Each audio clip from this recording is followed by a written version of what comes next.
everybody, and welcome to another episode of the Snowy's Camping Show. Today, you are here with Ben and Lauren. It's just the two of us today. No guests. No guests. And today, well, technically, you're my guest today. I guess you could put it that way, yeah. Because I'm going to pick your brains about your recent trip. Yes. Yeah. Yes. So before we get into it, as usual, don't forget to subscribe wherever you are listening to your podcast, or if you're watching us on YouTube as well. We also have our Facebook group, The Snowy's Camping Show, online, where you can join in the conversation, give us your thoughts and opinions on our episodes. And yeah, just let us know your thoughts. Whatever it is. Whatever it is. As long as it's camping you can related. do it there as long as it's camping related, for sure. All right. So, Benny, I'm the Benji guest boy, you're today. the guest today. All right. I'm the So, interviewee. you have been gone I have, yes. for a really long time. Yeah, well, 4 months I've been gone. 3.5 months we're on the road. Yeah. Yeah. So just nicked off for a little bit. Yeah, lucky Yeah. that Snowy's let me do that. I think there might be a handful of people on YouTube who've obviously been subscribed to YouTube for a while and watch all our videos and things like that, because you're the YouTube commenter, replier person. Yep. In general, you do it all. And I think after a couple of weeks, there was a couple of people that were like, Ben's on holidays. Or they got rid of me. I started, no, we would never get rid of you. Or because like I started commenting to everything. So everyone was, I think, or there was a couple of people who cottoned onto it. But I kept it on the down low, just so, because we left our house empty. I didn't want everyone to know that my house was sitting there empty for 4 months. Yeah, of course. So well, that's just a off. safety thing really, isn't it? It is, yeah. Yeah. Yep. So you, obviously we've worked together for a long time, like not immediately together, but this, I've been listening to you bang on about this for ages. Oh, about the trip. Like I'm talking years, right? Oh, look, it's been quite a while in the making. So we postponed it twice. Yeah. It started off sort of 2 to 3 months, and then it kind of went, maybe 3 and a bit, and then why not? Let's just take 4 months. Yeah. Which required a bit of planning because there wasn't financial income for that whole period of time. Yeah, totally.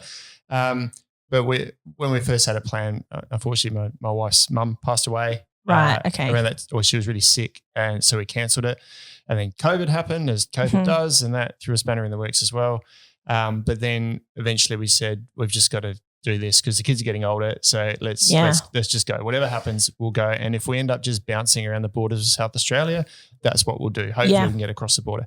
Turned out that it all worked out really well. And we went up north through South Australia to the NT, WA, and back around to South Australia again. Yeah, right. So originally you had planned to go in 2019, is that right? Oh, I think that is that right? Yes, that's right. Yeah, right. Just doing some quick maths in my head. Yeah. Yes, that's right. So you've been waiting for a long time. Well, the kids were heartbroken twice when we said we've got to cancel it. We said we can't do it to them again. We've just got to go this time. So we did. We just hit the road. Said see you to you lot in the office. I'll be back in 4 months. It was sort of a bit like the next week after you'd gone, we were sort of like, he's actually gone. Yeah. For a long time. So the planning process, what made you choose to do a half lap, I guess, instead of, I don't know, alternatives? A full lap? Well, yeah, like a full lap or a half lap. I mean, obviously with the time you had, you probably wouldn't have wanted to do a full lap. Yeah. No, I think. But as opposed to sort of, going and doing a particular region or a couple of different regions from that sense, what made you decide to want to do an actual half lap? Probably not trying to backtrack, I suppose, so you can see as much as you can. Full lap, not enough time for a full lap. Even what we did for 3.5 months with everything we covered was still, Western Australia just keeps on giving. There's so much to see there, and you could probably spend 6 months and still have stuff to do. Yeah, right.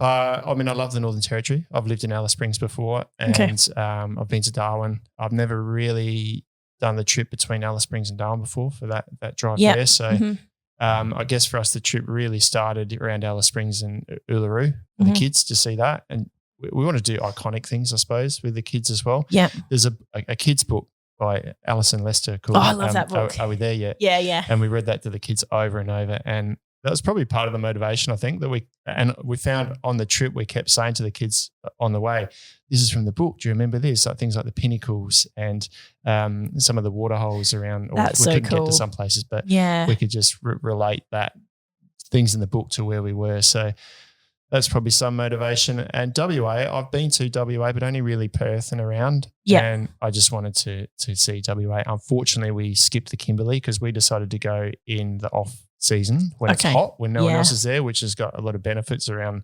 Lots of pros, but then there are cons, obviously. Yeah. So we didn't go right up into the Kimberley. That's we're already planning that for a couple of years' time.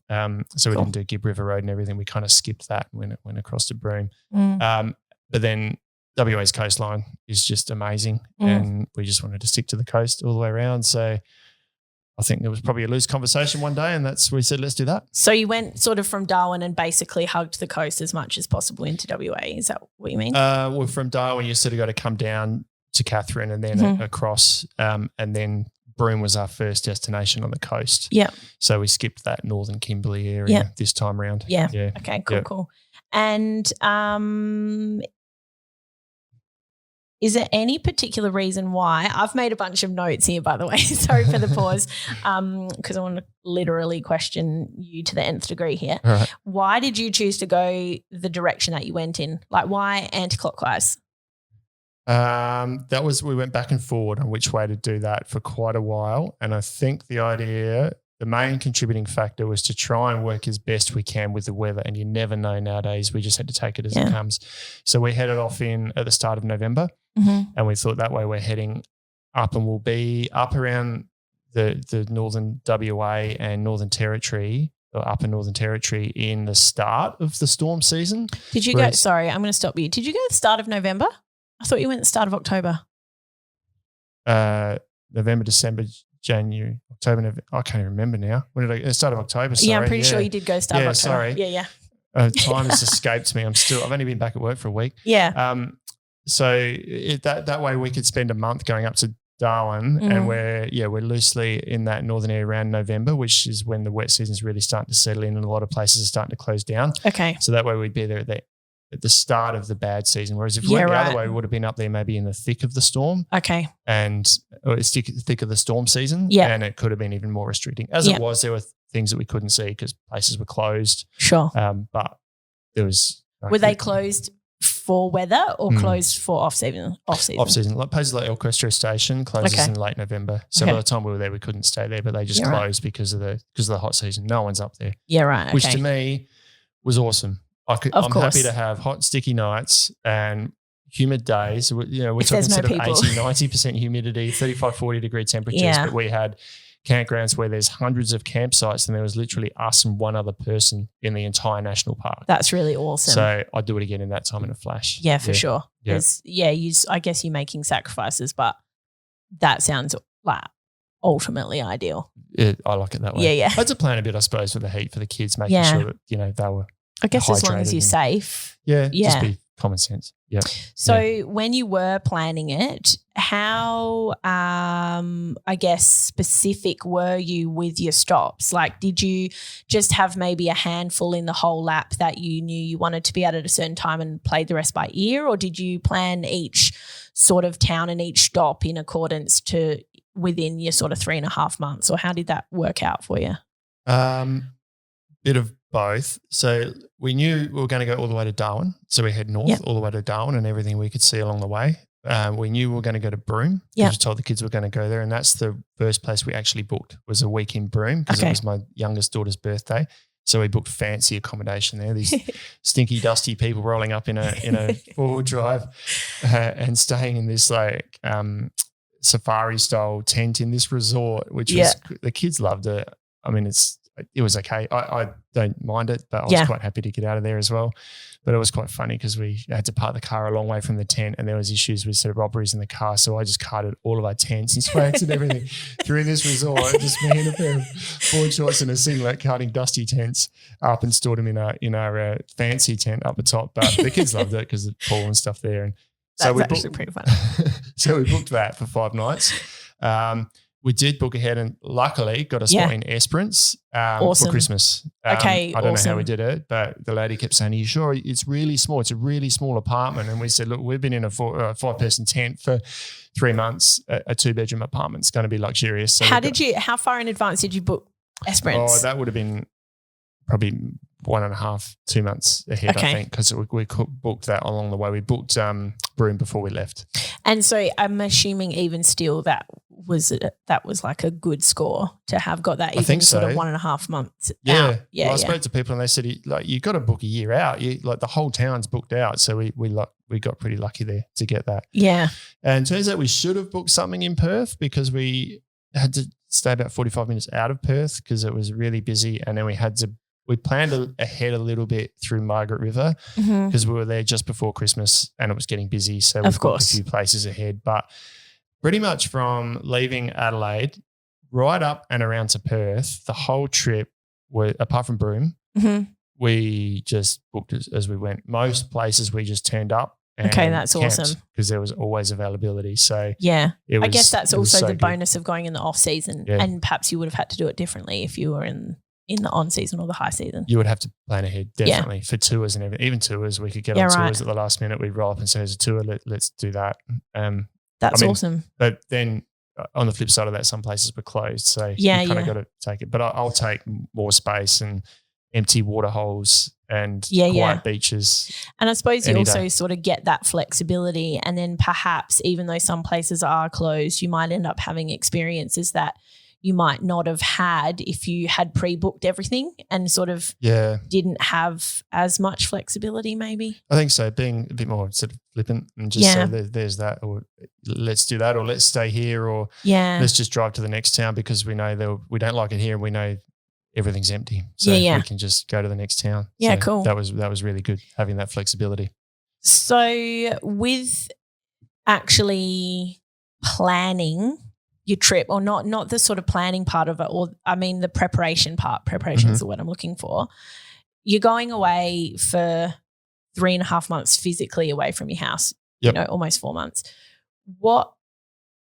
How did you start planning for or preparing for that? What was your process leading up to actually leaving? So it's probably, I think my wife and I kind of same but different. Like I'm a minimalist, so I'm all like, are you? What we don't need, let's not take that. Let's not do this. Of course. And more about prep the car, make sure like I don't really want to be worried about tyres or all that sort of stuff along the way. Whereas my wife is probably right there, so more focused on what do the kids actually need and what clothes should we take for them. So we're probably split tasks there a little bit. We all had a bag, like a canvas bag, probably, I don't know, 50 centimetres by 20 by 30 thereabouts. That's what our clothes and everything went. One each. All our clothes, toiletries, everything went in that. That's all we could take. Right. So I love it because that's all I have to wash for 4 months. Yeah, for sure. It was washing loads were really small. Did you have a scrubber wash bag? I did. Yeah. That was I used that heaps. Yeah. Awesome. So planning on sort of what to take, making sure they've got, like a lightweight raincoat and easy wash clothes and lightweight sort of stuff that fits in fairly easy. So a bit of planning around that. Probably a little bit more around the vehicle. I think because we postponed it 3 times, I think I went to my mechanic 3 times and said, right, we're off on our trip now. So just want a really good service before I go, make sure we're right. Yeah. And then the next time around here, we had to cancel it. So in 6 months' time, okay, we're off on our trip now. And then finally, I said, we're actually going on our trip now. Yeah, actually. Whatever happens, we're going. So 3 times he serviced it, ready for a trip. New tyres. I was always going to get new tyres just before we went. So I did get new tyres. Thankfully, I didn't have any trouble with tyres and I always invest in good tyres. Just out of curiosity, did you go like one of those like 70-30 highway off-road, or did you go for full off-road, or what was your tyre choice there? I've always gone on all-terrain, like a 70-30 all-terrain. Because I don't push the limits of driving through massive amounts of mud or anything like that. Yeah, totally. And for probably 70-80% of this trip was on the blacktop because you spend a lot of time driving there on the bitumen, and then there's 50 or 100 Ks of dirt road that you drive around, or maybe a couple of hundred in a national park, and then you're back on the blacktop for another 400 Ks. So we did 19,150 kilometres. So, so I guess, I don't know what percentage of that would have been on dirt road, but a lot of it's blacktop. So it doesn't make sense to me to have mud tyres. Totally. And I've never found an all-terrain to be limiting. If you play with your tyre pressures, I've always got through whatever I needed to get through. Yeah. And I'm not pushing boundaries. So good tyres. Probably, as with, I think most people who like to pack a four-wheel drive like me will pack and repack and constantly trial packing the car. How many trial packs do you think you did? I don't know, just a couple, But how many is a couple of days? Like more than 10? Oh, yeah, probably. But I did send you guys a photo early on, and I remember your comment very clearly that said your packing is so, I can't remember the word you used because it's all neatly packed in the back. Was I like anal? I'm pretty sure you was made like. I'm glad you said it. Yeah. It's I like to have the car packed really well because we're packing and unpacking that every day. Like you pack it in the morning, unpack it at night. So we try to stay some places for 2 or 3 nights. But if it's an unorganised mess in the back, it's just a headache. Both my wife and I like to be reasonably organised. So it's all got to fit in easily, especially when you're hot and sticky and don't feel you're uncomfortable packing in the sun. The times where you just want to literally just want to throw it all in, like you just want to throw it in. But you know it's going to be a nightmare later. Yeah, that's right, yeah. So trying to avoid that to make it easy. I mean, you can do that on your final stretch home, I reckon, but when you know you have to stop. It did get a bit that way as we came to the end, especially because the Margaret River and everything was at the end. And that's another good reason to do it that way is the Margaret River is an embarrassment of riches when it comes to microbreweries, wineries, gifts, food. Okay. So as we went, we just bought little things as it went, more and more and more little things, and it all got tucked in. Yeah, so by the end, good. The car was really full. Every little nook and cranny between the cargo barrier and the back seat, there's a thin, probably 2-inch section that was all full of like books and art and stuff that we'd bought. So everything was chock-a-block full. That's so good. But then as you get near the end, you just start thinking, oh, just chuck it in. There's only a few weeks left. So, yeah. So I am pretty sure that you finished up at work a week before you physically left on your trip. And I think I remember calling you when you were like busy testing your solar panels and all that sort of jazz. So essentially like the week before you physically drive out your driveway is where you did like the overwhelming majority of your trip prep, right? Well, I guess we started it like 3 years ago, right? So we were ready to go 3 years ago and then we scrapped it. So we had a heap of stuff just sitting around for 2 or 3 years, like a little box that went between the kids in the back seat with all pens, pencils, whiteboards and books and those sort of things. That just sat in the storage cupboard for 3 years. So all of that was ready to go. Right. So I guess the week beforehand was, pack the final pack, food, probably more so everything else we need to do at home because we were gone for 4 months, making sure the bills were paid and give the house a clean so we don't come back to a pigsty when we come back. And that's probably what that last week before we left was all about because we didn't actually take that much. So I didn't need a week to pack it. On that note though, I'm just going to like throw in a disgusting horror story for everybody. We recently, a couple of weeks ago in our Christmas break, we went away for the week. And when we got home, the kids walked in the front door before us and they were like, oh my God, somebody's died in here. And I was like, just don't be an idiot. Like, what's going on? Walk in the door and I was like, oh my gosh. And it turns out that our RCD switch had tripped, but for our kitchen. Oh no, the fridge is gone. And the fridge is gone. Yuck. And judging by the condition that it was in, it obviously happened in the day or two after we'd gone like early on in the piece. And we had the dogs with us, so it's not like we had anybody popping in because there was no reason for them to. Yeah, right. And even though the fridge was shut, there was just like this puddle like a meter out from the fridge, and it was literally the most disgusting thing ever. That's gross. And that was just after a week because it was a hot week as well, and it was horrible. And so I'm just trying to imagine if you're going away for 4 months. Even if you don't have pets or whatever, because I know you don't have pets and stuff to worry about, did you still have somebody coming to check on your house and just make sure it wasn't burning down and collect your mail and sort of things like that? Yeah, my brother and sister-in-law live just around the corner. So they popped around, did a little bit of maintenance on the garden just to keep the lawns down. Yeah. And they actually liked it because it was over Christmas, right? So they used that to stash all their How good daughter's is that? Christmas presents while they were good. gone. But I did have a moment of thinking, what are we going to walk into? Has anyone opened the fridge? But the fridge was fine. The worst thing was we've got a fireplace, an unused fireplace, and at the time we've just had this doll's house over the front of it, so it kind of blocks it off. I did find it's not blocked at the top, right? So I did find a dead lorikeet in there. So it obviously got in and flew around and then just died. That was it. That's the worst. So we're pretty good, pretty lucky. Yeah. That if that's the worst thing you've got after 4 months. It's pretty good. Yeah, that's pretty good. Pretty good. So you mentioned doing all your food shop and stuff like that before you went. How how far ahead or in advance did you plan your food? Did you just assume you were going to always have access to it with supermarkets or things like that? Or how much days-wise, how much food did you cater for or pack with you and things like that? Probably about a week at a time. Okay. Until we got a week at a time up through to the Northern Territory and then the northern end of WA. But then as we come back down, as you come further down in WA, there's more and more shops along the way. So we could just buy 2 or 3 nights at a time, really. Mm-hmm. But when you go to like Kakadu for a week, you want to take most of your stuff with you. I mean, there's a Foodland, or I think it's Foodland. There is a supermarket there, but we try to just take everything prep so we didn't have to go to the town if we didn't need to. Yeah.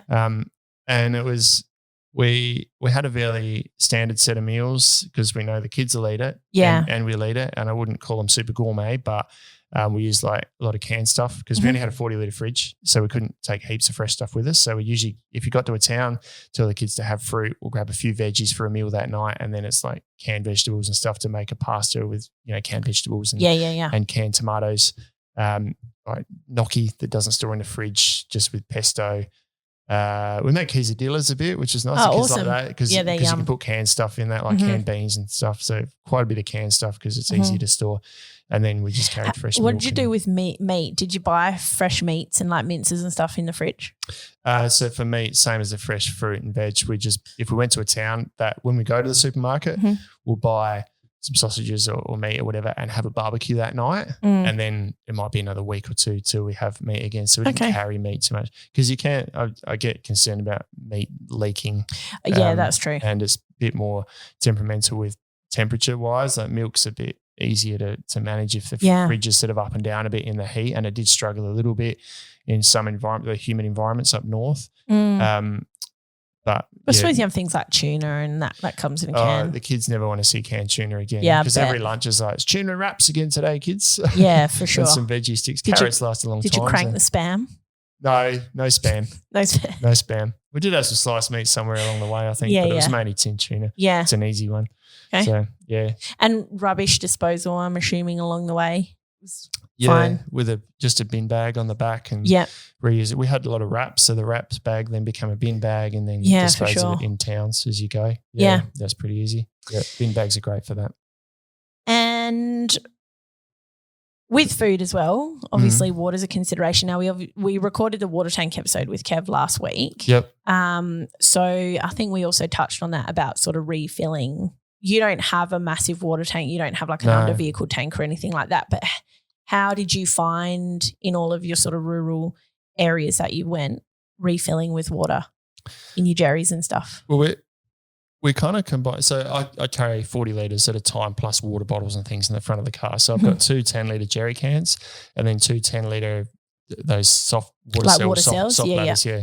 So 2 of them. I've got a fairly standard car. It's got upgraded suspension and that sort of thing, but it's not like a big burly four-wheel drive. It's a fairly standard car, but I have put a shelf in the back so I can fit 2 10-litre soft bladders underneath that shelf to keep the water low, and then 2 jerry cans on top. So 40 litres of water plus water bottles.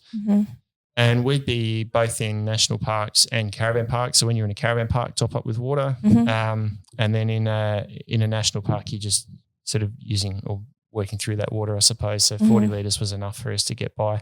We did also carry, we got a lot of peach iced tea and that sort of thing. Because the kid, when it's hot, we'd say to the kids, we'll walk. There's a swim in the water hole at the end of the walk, and then when we get back, we'll have a nice peach iced tea, and that's kind of how we managed to. Yeah, because otherwise it's just hot for them. They can't. Of course. We wanted to see places, but we had to be mindful about how far we'd push them and kind of, managing how much they understand that they can actually get through. We went from like tantrums and like felt like they were going to die walking around Uluru to being quite comfortable going for a full day in the heat. Yeah. So the more they sort of progress into that little wildlife of bush camping and stuff. Yeah, for sure. They just broke down walking around Uluru, couldn't cope. They were fine. Then, Of course but then they there's were. me, good old dad, just filming it, going, "This would be good for later in life." Which is Yeah, can't wait to show this I can't at your go. 18th birthday. Yeah, so Yeah. that should make me popular. So basically you just filled up at caravan parks. Pretty much. Yeah, and Yeah. that totally covered you. Yeah. Yeah, Yeah. okay, cool. So it's a combination of caravan parks and national parks. National parks are the best campgrounds. Some free camps too, but national parks you always get the best campgrounds. I think they're just always nice settings. Some national parks you can fill up, but I'm worried about how much water you rip out of the few tanks that are sitting around there. Whereas caravan parks are usually town water, and I'm not filling up a 180 litre tank. I think we touched on that last week. I'm probably taking 20 litres at a time because I usually most of the time I'd get somewhere and I'd still have 10 to 15, 20 litres left as a reserve. So I'm only taking 20 litres from a caravan park at a time. Yeah. It's town water. So Yeah. Yep. And so you mentioned like earlier on when you were going through your planning phase and whatever, you are not going to have an income essentially for 4 months. So I think a lot of people that are wanting to take a reasonable time off, whether or not they want to take 12 months off to do a full lap or less, the financial viability of taking that time off is probably one of the biggest hurdles. Yeah. How did you get around that? Well, the home loan's bigger now, I'll say Okay. that, because it took a while to change the mindset of just thinking we're here once, let's just enjoy this. It's a once in a lifetime thing. The kids are only this age once. So we just, within reason, experienced what we wanted to experience while we were there. My wife had long service leave, luckily, so we did have some income along the way, and I was able to do a little bit of sort of work here and there to get. Didn't really make much difference. The amount of work that I could do, but so like you're talking about occasional remote work. Yeah. Just to sign in and things that I might need to help out with. I think I got in touch with Snowy's a few times just to help with a few things here and there, but not much. It was mainly my wife's income, but she'd get paid fortnightly, so it really was seeing that income come in, and then we'd have a few bills that we need to pay at home. We'd sort that out and then pay for some big tour, and then we go, we've still got a week and a half left. We better redraw from the home loan again. Yeah, right. So okay. look, it cost us a fair bit of money. We stopped adding up what it was. If you're going to do a trip like this, there's two givens. You're going to have to pay for fuel. You're going to have to pay for accommodation. I mean, food and stuff, you're going to pay for whether you're at home or whether you're traveling. But you're going to have to pay a little bit more for food. But your food and accommodation are going to cost you a fair bit. So you probably just need to work out sort of roughly what that is and make sure you've got some savings or some reserves to at least get you through that. But we managed it. I don't class myself as a rich individual. And for we've sure. got a bigger home loan at the end, but we're certainly richer for experiences after having come back, and I wouldn't do it any other way. Yeah. So, Awesome. So given question, obviously, best places, like sort of your best memories of your whole trip. I can't narrow it down to just one. People have asked this so many times, and there's so many cool places that I guess some place. I mean, so Litchfield was really good at the time because it was hot, and we just water hole hop with the kids from one spot to the other through the national park. We only stayed there one night, I think, but it was just great to just walk in the heat, and then the kids swim, and then walk in the heat, and then they swim. That was really good. Lake Argyle really surprised me. Okay. I went man-made lake. I thought, I'm not really sure about that. The caravan park was awesome. Really good vibe. There was live music. Just sitting out under this mango tree, having nice food, listening to music, drinking a mango beer. It was great. And then there's this massive warm lake that we did a tour on, and just had food and swam in the lake and chilled out. It was really chilled. It was just and we just come from like Kakadu, so it was hot, humid, tropical environments, bugs, ants. I'll tell a story about a storm shortly. To this really chilled out caravan park where you can have a cold beer and swim in the lake. Like luxury. So, it was and they've got like an infinity pool thing, which was and the kids just loved it, right? So awesome. That surprised me. Ningaloo Reef is just incredible. Snorkeling all along there. WA's coastline. I mean, Western Australia just keeps on giving. We thought we'll go here and here, but then the drive between here and here, there's like 10 other things that you think, there's not even on the list. I didn't know it was there, but it sounds really interesting. but I haven't got time to stop at all these places. So all of that coastline was amazing. And then you get to southern WA and the water goes bright blue and the sand goes white and it's just ridiculously picturesque. But then I come back into South Australia and it makes me realise how lucky we are here in Adelaide to have all that on our doorstep as well. Yeah. So I couldn't put my finger on a single best place. Everything was great. Worst place? Oh, I preempted that coming and I haven't planned for it. Yeah. Worst place. As in, not necessarily because the place itself was like terrible, but is there any place where you were just like, I wouldn't bother going there again. Wouldn't recommend it. It's not really worth. I don't. I mean, there's a few small towns up in the Kimberley. We went to Derby. There wasn't much there, but I don't want to talk Derby down because I think it's got its own unique sort of thing. But we were en route to Broome by then and the kids were just thinking, I just want to get to Broome. So we probably didn't really give it the time of day. It was a stop for us to pull up there and see it. I don't think we had a bad spot. Yeah. Everything's got its own value. We went from dry desert places to tropical desert to, coastal tropical to colder tropical, and it's all got its own value. The wind in WA, you don't see the wind in the photos of that time of year, but it was really windy down the coast. So that's probably the single worst thing. It was just really windy because I don't like wind when I'm camping. Yeah, wind is a bit of the pits, isn't it? But we knew it was going to be there and you just make the most of it. So what's this storm that you said before? So we stayed in Kakadu and this is coming from someone who's not obviously not that well seasoned in camping in the tropics, right? Yeah. So we pulled up in Maguk, I think the campground name was, in Kakadu National Park. Okay. And we just set up and I'd open up all the windows and everything on the tent. So it was still humid. You could just hear cicadas. We'd sort of half set things up and I got the stove set up to start boiling water for whatever we were going to cook. And then we could hear this noise that sounded like if there was a highway the other side of the hills that are right next to the campsite. Right, okay. It sounds like trucks going past. It's a strange noise. And we're listening, thinking, I don't know what that is. And then within a few minutes, there was a crack of thunder and it was absolutely bucketing down with water. Yeah, to the point, it just happened so quickly that the kids are going, what do we do? What do we do? And my wife and I sort of walk around going, it's all happening too quick. I haven't thought about how to fix that bit. And now this has happened. And before we knew it, I'm running around trying to zip up the tent to think, just keep the bedding dry. And while I'm doing that, the awning's collapsed on the front because the water's built up so quickly on the front of the tent. So then I'm trying to put the awning up on the front. Meanwhile, the kids are sitting under the awning where there's just winds blowing, thunder's cracking, branches have started falling out of the trees because the winds have got really high. Okay. And it's just pelting with sideways rain. And my youngest daughter's just sitting there saying, I wanted to go away. And she's holding the pool noodles down so they don't blow because they get worried about stuff blowing away. And my wife was trying to secure stuff and we ended up just saying to the kids, just get in the car, So they got in the car and I went into the tent. I thought, what if because the water starts filling up around the tent, right? Yeah, The tent starts floating. I've got it pegged down reasonably well, but not as much as I normally would for that sort of weather.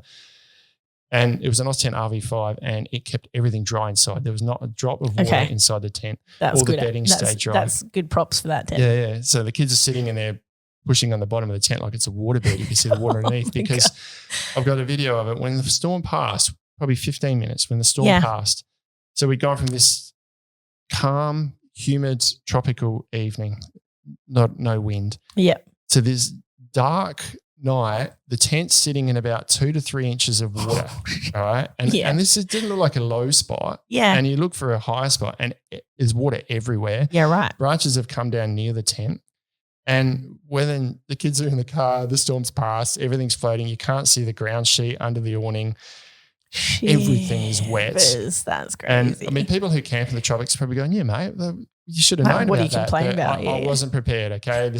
I now know what a tropical storm is. And we said for the whole trip, it'd be great if we get a tropical storm. We said, well, we got it, kids. Yeah. So we're then scratching our heads going, what do we do now? Like the tent's in 2 inches of water and it's not draining very quickly. And what if it rains again? So we thought, all right, maybe we'll move the tent. And there's already a few green ants around, right? So the kids have just given up. No, green ants everywhere because they've all washed out of the trees. Yeah, and the kids have gone, no, I can't do it. So they sat in the car. So we dragged the tent sort of 5 meters to a slightly higher spot. Mm-hmm. Whether that was a good move or not, I don't know. because I don't think either one was a good move. So we moved it, and I was stubbornly said, no, I'm still going to have a hot dinner. So I still heated up the pasta and had a hot dinner. The kids just had cold pasta because I think we're just reheating something. And finally they came out. But in moving the tent, right, we've dragged it out of this puddle of water and put it in a different spot. And the kids have finally got the courage to come out of the car. My daughter's walked around the side of the tent and suddenly I hear her yelling, snake, snake, snake. Oh my God. She just yelled and stopped and paused. And I looked around the corner and sure enough, she's trodden on a snake. Oh my God. And I'm pretty sure it was just a python. Okay. But whatever the case, she didn't get bitten. Yeah. But it's probably dropped out of the trees and it was just in the middle of the opening and it was getting dark at this stage. She had a head torch on, but she didn't see it. So then she's freaked out. There's green ants everywhere at this stage. So the kids are like, I'm just going to sleep in the car. And I'm like, I'm not sleeping in the car. So I managed to get all the tent set up and we slept in the tent. So we survived that night, right? But it goes on further because the next morning we got up and it turns out that one of the branches that came down must have had green ant nest or something in it. Oh, no. So now the top of our tent was covered in green ants because they go to this high spot. And there's just thousands of green ants on the top of the tent. And my wife and kids are going, we're not touching that. Oh, no, my wife did help, sorry. But so I had to put the tent down and brush all these ants off and fold it up. Wow. And I think I found a spider in there at some stage. I never told my wife about that, quite a big spider. Anyway, got it all packed up. They're refuging in the floods. So it was a bit of a crazy sort of thing to like, this is a nice humid night. So now we're swimming in water. What do we do? Now there's snakes, spiders and green ants everywhere. So, and I think I spent the next 2 nights with the green ants trying to get them off the car because they're just hidden in everywhere. Yeah, right. Just all over the place. So That's that was crazy. pretty crazy. Yeah. That is crazy. Yeah. So we also have a ridiculous looking trash contraption on the table here. For people who are listening to us and not watching us on YouTube, it is literally a trash contraption. It's literally made of trash. I can see the peach iced tea bottle here that you're talking about. It's basically a plank of wood with some bottle caps and cereal boxes and tin lids and a bottle. Yes, it's a mousetrap. Is it? Yeah. So this is another funny story. You said come with funny stories and I've got 2. Okay. Also, just quickly, we'll put a link up, like a YouTube link to this in the show notes. So this is from someone on YouTube that we'll give credit to because it works really well. Okay, this went through. We made this early in the trip and carried it for the rest of the trip. Why do you even need a mouse trap on a trip, on a camera trip? So I've had a mouse in the car before and it's wreaked havoc. I found issues years down the track that the mouse has caused because they just chew on stuff and make mess and make smell. Anyway, we got a mouse. I reckon we picked it up sort of around 80 Mile Beach on the WA coast and we went into Karajini from there. And I think we woke up one morning and there's little chew marks on a few things. We're like, oh no, we've got a mouse in the car. Yeah, right. I know because I turn the fan on and polystyrene blows out. So the mouse is like taking polystyrene from somewhere in the roof. I could hear him running around the roof and making a nest. In the roof of your car? Yeah, like between the roof lining on the top. Yuck. Yeah. So he's making a mess somewhere, right?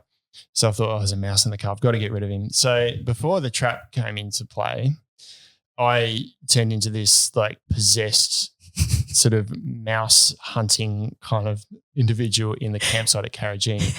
It's getting dark and the kids have gone to bed. My wife's given up and said, I'm going to bed. I'm up thinking I'm going to get this mouse because I was trying to find out where he was getting in and I'd be looking at the car and then I'd see him run from like somewhere out in the open into the car. So then I'd go look over in the car and then I'd see him run out the other side of the car. Funny thing is, it turns out later there was 2 mice. I'll get into that shortly. So they're both playing games with me. So it got to a point where I thought, right, it's game on. I'm going to get this mouse. So I think it was 2 hours, at least 2 hours. I sat up in the dark by myself, setting up traps in the car. I had like the rubbish bag in the back to sort of entice me into the rubbish bag and this string from the back of the car to the front. So if I heard him rustling in the rubbish bag, I could pull the string and the water bottle would fall and trap him in the rubbish bag and then I could grab him. But it was just a full-blown game, right? Because I'd sit in the car really still and I could hear him moving around like in the roof lining and then I could hear him rustling in the back. Oh, he's in the back. And then I pull it and then I go to check and then he'd be back in the front again. So I'm just going back and forward until such point I sat in the car, closed the door, really still, barely breathing, starting to hyperventilate. And I could hear him running back and forward across the dash, right, from one vent to the other. So I've put gloves on and I've closed the vents on one side of the car and I've sat on the other side with my hands like just outside the vents ready to like pinch something that came through. And the light's out and I'm breathing really slowly, starting to sort of like get dizzy because I didn't want him to think. And I saw this head come out of the vent, right? And he just stopped and looked. And I sat there not even moving my head, thinking, just waiting a little bit. My intention was to like grab him as he came out. Yeah. And I don't know how long I sat there, like waiting. This mice is just this standoff between the mice and I, and he's staring at me. And anyway, I won't go on for too long, but he ended up coming out and I went to grab him and I missed him and I felt him go in my leg and at which point I cracked it and went, that's it. I don't know what, we've got a mouse, I can't catch him. So that was 2 hours that night. And the next night, my wife's gone, why don't we make a trap? She's looked it up and she's made this thing, right? Not engineered to the point that I've engineered it here, but she's used sticky tape. And I've thought, whatever, that's not going to work. It did work. It caught the mouse, but the mouse got out because we'd only used sticky tape. Okay. So at that point, I thought, right, I'm going to engineer this so the little bugger can't escape, right? So we ended up catching 2 mice with this. So the idea with this is the mouse comes in the end. Now, this is a bottle that's got a pivot point here, right? And we put a little bit of Nutella in the end here. So the mouse wants the Nutella, right? He comes up on this little platform here and he crawls in the bottle and his weight causes the bottle to tip like this and it seals against like this tuna can lid here, right? So he climbs up the Kellogg's cornflakes cardboard platform diving board, into the peach iced tea bottle, that's right, which is like seesaw pivoted on a purple Sharpie held in place by what appears to be what's that? A milk lid, sunscreen lid, peach tea, I think. And I don't know, that's Coke probably lid Coke or something. bottle or something, and it's all screwed down on a bit of board that I have in the car for like if I need to jack in sand or something so that it doesn't sink too far. So this has got a pivot point, right? So he runs in and it tips down here and it traps him and he goes up to get the Nutella and it tips back up again. And then he tries to get out and every time he tries to get out, it seals against here, right? And it works. It's actual genius. Caught the first one. My wife ran around the side of the car just about popping out of her skin. I swear if there's other people in the campsite, they would have run to come and see what was wrong. It's going, it's in there. And we've caught this mouse in there. Now, I won't go into detail how we disposed of it because that's not nice because I didn't want to let a mouse go in a national park. Yeah, totally. Anyway, in the process, there was another little Nutella thing that we had wrapped up in a tissue sitting in the car. And we've gone, how do we deal with this mouse now? And while we're trying to deal with how we deal with this mouse without letting it go, we noticed suddenly this Nutella's gone in the car. And I said to my wife, did you move that? And she said, no. And I'm like, oh, no, we've got another mouse in the car. Yeah, 2 mice. So we set it up again and I actually saw him get into it this time. Oh, no way. I walked around the side of the car to peer in the driver's passenger seat and I saw him just touching the edge of the bottle here just to see what had happened. And I saw him step in there and then I did the run, right? He's in there. So we've both done the run. So you literally caught them both basically back to back. Pretty much on the same day. In this trash contraption. So I love it. So that is thanks. genius. I can't remember his name. My wife sent me the link and we'll post it in the YouTube links. It's not the most convenient thing to carry for camping, but it works really well for catching mice. So that's what that ugly contraption Amazing. is. So yeah, it works. Taryn's a genius. I mean, the YouTube guy's a genius, but the fact that Taryn was even like, we're going to make a trap. Yeah. Babe, don't worry, I got this. Yeah, well, it works. So yeah, that's what that is. So that went with us everywhere. So you said that's my 2 funny stories. Yeah. We did so much cool stuff. We swam with manta rays. That's we amazing. swam with sea lions. I did a lot of fishing. I didn't do a lot of catching anything. Yeah. But fishing's not just about the catching, is it? Look, there was mornings in some places where it's just calm water and the sun's just rising and it's beautiful weather and your feet are in warm water and you just sit there casting the line in. Like they're the awesome moments. So I could come up with so many. I've got about 3,000 photos that we're starting to go through finally and we're having a laugh about some of them. But look, it was an awesome experience. And I'd say if anyone's thinking about it, just do it. Financially, it's probably never going to add up, but look at if you wait until you can do it financially, you probably will never do it. It's one of those things you just have to make it work. I think so. Yeah. Yep. So before we go, is there anything that you would do differently next time, or anything that you have learned about your current setup that you now want to change?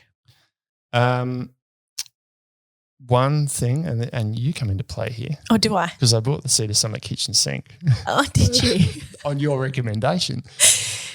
I bought the big one though. I should have bought the small one. Yeah. Because that's probably the one thing that bugged me along the way because it was just too big. I had to use too much water to fill it up. It works if you fill it right up, but if you only want a little bit of water, then you just kind of got this flaccid kind of thing on the ground. Yeah, it doesn't work as well. So either the small one or maybe just a solid off like a firm sided kitchen What sink. size do you get? The 20 litre one? Yeah, it's quite a big one. Yeah, because I think we're using the 10 litre one, which is great, but I reckon even just the 5 litre one, if you're going to be going like, I think that's what we needed. Yeah. But then I couldn't fit like the saucepan and stuff in that, so it's a bit of a trade off.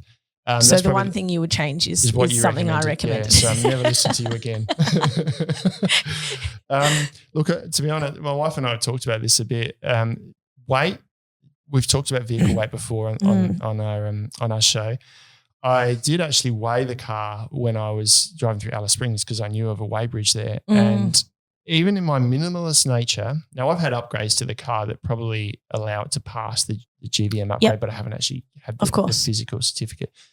But even with the minimal nature that I pack, 40 litres of water, and we didn't touch on fuel, but I took a multi-fuel stove with Shellite on it. I didn't take gas, wouldn't do it any differently. That was such a great way to travel. I just had a little ammo box strapped to the roof with 4 litres of Shellite in it. And I think I bought Shellite twice along the way. Yeah, right. So I probably used 6 litres maybe for the whole trip. That's cooking coffees every morning because my coffee kit goes everywhere. Yeah, of course. AeroPress coffee every morning and cooking most nights, not lunches, but morning and afternoon. Where was I going with that? So I wouldn't do that differently. Weight, sorry. I was touching on weight. Oh, yeah, the weigh bridge. So we were still over what my GVM is by, I think, 150 to 200 kilometres. So that's a bit of like knowing you and how minimalist you pack and everything has to have multiple uses and, you're really on top of that sort of stuff. That makes me realise just how many people are probably absolutely smashing their GVM literally on the road way over. And I didn't have much on the roof. There was all that was on the roof was a fuel. So probably less than 4 litres of 4 litres of Shellite, sorry, so less than 4 kilos or probably about 4 kilos including the ammo box. A stove stand, which probably weighs barely a kilo, a swag bag, which had mats and bedding and everything rolled up inside that, and the tent. So the roof wasn't overloaded. The roof was well within guidelines. But by the time you put all the fuel in there, that little bit of stuff on the roof, 40 litres of water and some food, the fridge, and us. Yeah. It was still over. So I guess I don't want to tow anything, but it has made me think maybe – do I use like a box trailer or something to cart some stuff? But then that would be limiting because there's so many places that I went to that I thought if I had to turn around here with a trailer, it'd going to take a whole lot longer because I just couldn't do it. So, yeah. So I don't know what I'd do differently there, but it just made me think, can I trim back more in places? Or anything else I do differently? I think I was quite happy with our setup. It's so minimalist that the only way I change is to add stuff to it. Probably, but then I'd be which you don't want to do. Which I don't want to do. So I'd like to have more adventurous meals, but we're happy just to cook what the kids ate. Yeah, it's just easier that way. There'll be plenty of time in your life when it's just you and Taryn. Yeah, you can eat adventurous meals to your heart content. I did take I took an extension cord, and I've never taken extension cords thinking I'll plug it in a caravan park, and I didn't actually use it because I went to plug it in and I realised that's a 15 amp system and it's a 10 amp cord. Yeah, and right. I've always just used solar when I've been travelling, so I didn't end up using that. So that's a consideration. Maybe I would take a 15 amp cord next time because if I was in a caravan park, like Alice Springs Caravan Park, we stayed there for 5 days in Alice Springs. And I drove the car a little bit, but not enough to really charge the battery up. So the fridge struggled. Okay. So I had to put the solar panels out all the time. And it was a cloudy day. It didn't get a full charge. And I was constantly thinking about it. Whereas if I just had a 15 amp cord, I could have just plugged it in and it would have been fine. I wouldn't have had to set the solar panels up all the time. So that's probably the other thing I'd change. Awesome. Yeah. All right. I think we're done. How does it feel being a guest on your own show? I felt like I left it all up to you for questions sometimes when you had moments where you're thinking I couldn't just jump in and fill in the blank moments. I'm sure I'll be interesting enough to interview one day. Thanks so much. No comment. Thanks so much for joining us for another episode of the Snowies Camping Show. Thank you, Ben, for joining us That's here. all right. Let me know if you have any questions, guys, or things you think I should have done better. On the Facebook group, Snowies Camping Show. Also, don't forget to subscribe wherever you're listening so you won't miss another episode. We'll see you again next week. Cool. See ya.